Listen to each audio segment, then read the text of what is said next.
Imagine finishing dinner tonight, then not eating again until the morning after tomorrow. No breakfast, no lunch, no dinner. Just water, and for some people, black coffee or unsweetened tea. To many people, that sounds impossible. To others, it's one of the most powerful tools for improving metabolic health. But what actually happens inside your body during those 36 hours? Does your metabolism shut down? Do you start burning muscle? Does your body enter autophagy? Or are most of the claims online simply exaggerated? The truth is that your body goes through a remarkable series of changes during an extended fast. Hour by hour, hormones shift, energy sources change, your brain adapts, and your metabolism begins operating differently than it does after a normal meal. Some of these changes are supported by decades of scientific research. Others have become wildly misunderstood on social media. So today, let's walk through exactly what happens inside your body during a 36-hour fast, one stage at a time. Hours 0 to 4. Digestion is still in charge. The moment you finish your last meal, your body doesn't suddenly enter fasting mode. In fact, it's still very busy digesting. Carbohydrates are broken down into glucose, proteins into amino acids, fats into fatty acids. These nutrients enter your bloodstream and provide immediate energy. At the same time, insulin rises.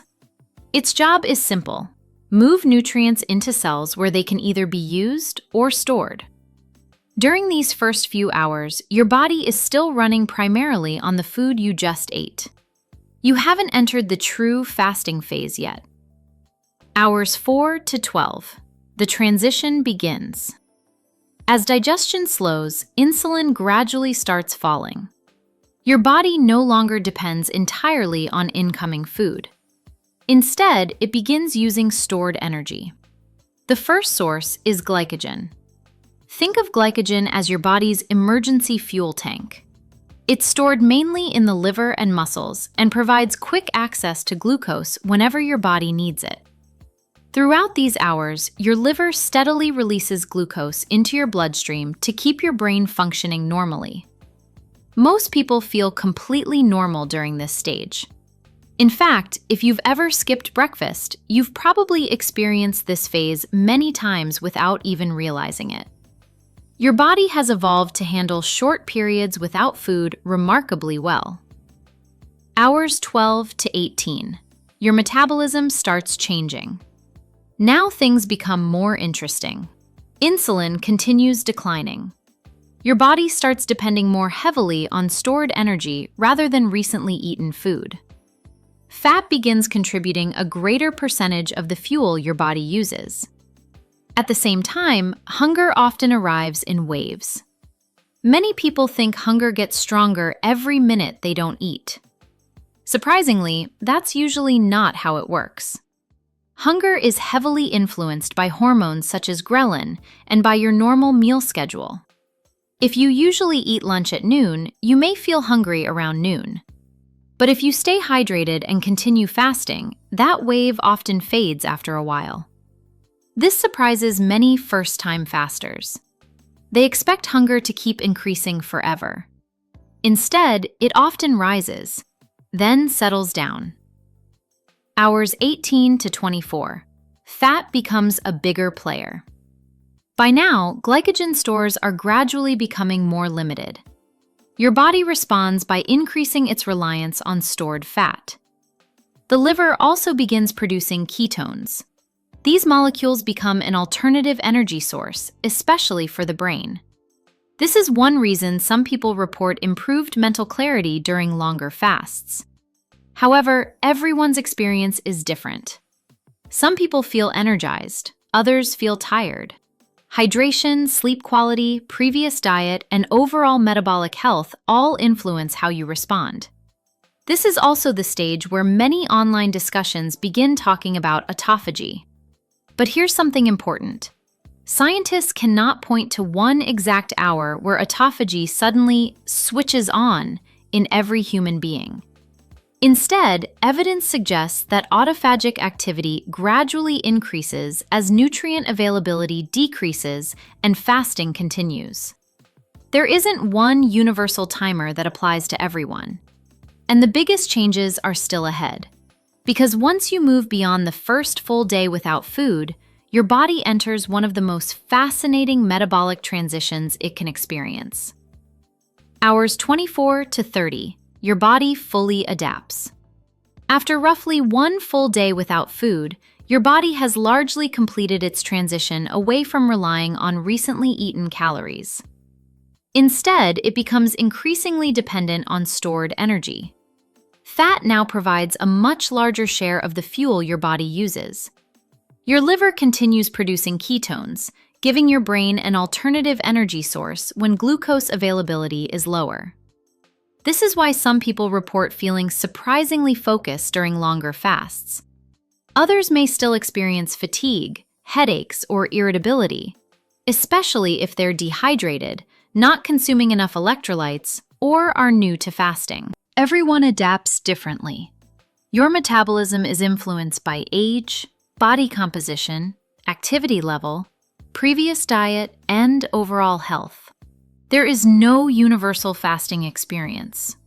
One thing remains remarkably consistent, however. Your body is designed to adapt. Temporary periods without food are not unusual from an evolutionary perspective. Humans survived thousands of years before refrigerators and constant access to meals. The body develops sophisticated systems to handle these situations. Hours 30 to 36.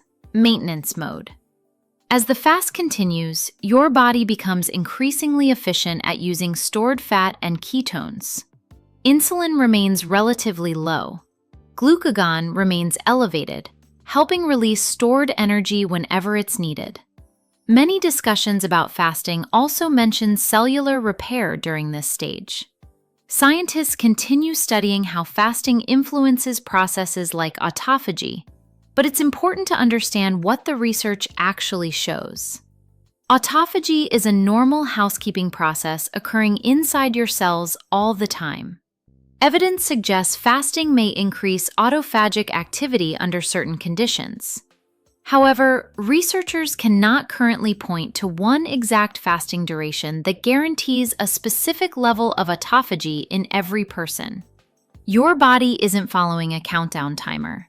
It's responding to changing metabolic conditions. This is why claims like autophagy starts exactly at hour 24 or hour 36 is where all the magic happens should be viewed with caution.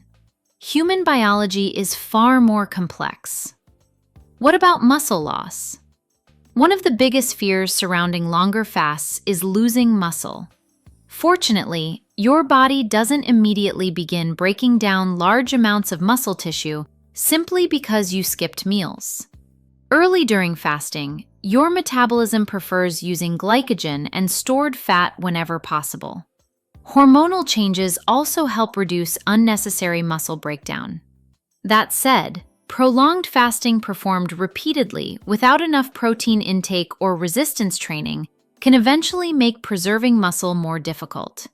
This is why people interested in long-term health should focus on what happens between fasts just as much as the fast itself. Eating enough protein, strength training regularly, sleeping well, recovering properly. Those habits play a huge role in maintaining lean muscle mass. Common mistakes during extended fasts. Many people assume fasting is simply about avoiding food. In reality, there are several mistakes that make extended fasting much harder than it needs to be. The first is forgetting hydration. Your body continues losing water throughout the day, even if you're not eating. Many people mistake dehydration for hunger. Drinking enough water can make fasting feel dramatically easier. The second mistake is ignoring electrolytes.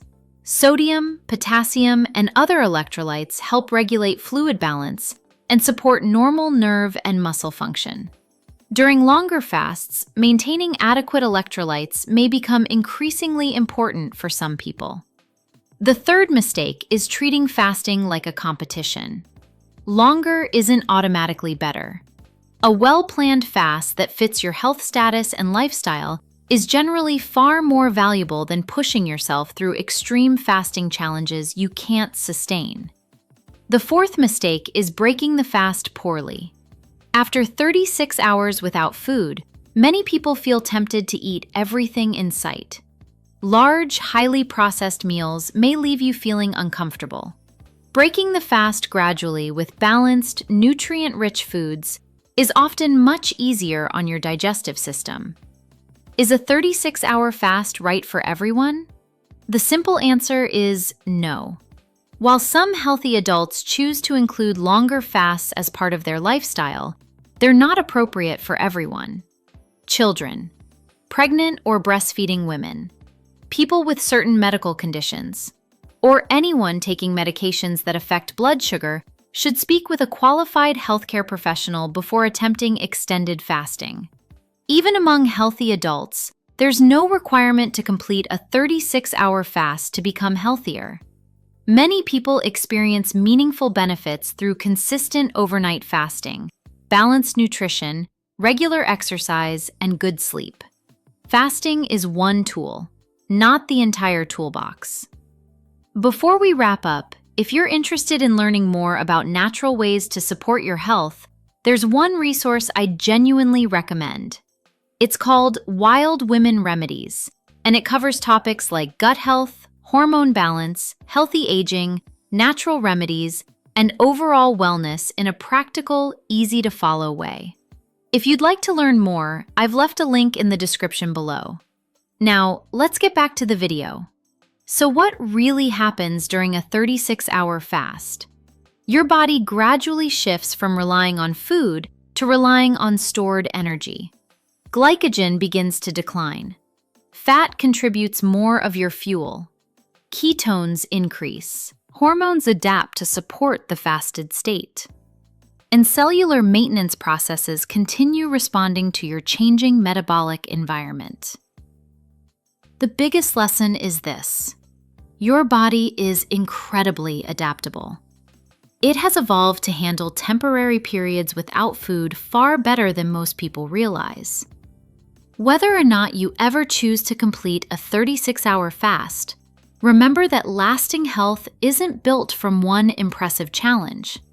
It's built from the habits you repeat every day: nutritious meals, regular movement, strength training, quality sleep, stress management. Those habits will always matter more than chasing the perfect fasting schedule. If you enjoyed this science-based explanation, don't forget to like, subscribe, and turn on notifications for more evidence-backed health content. Thanks for watching, and I'll see you in the next video.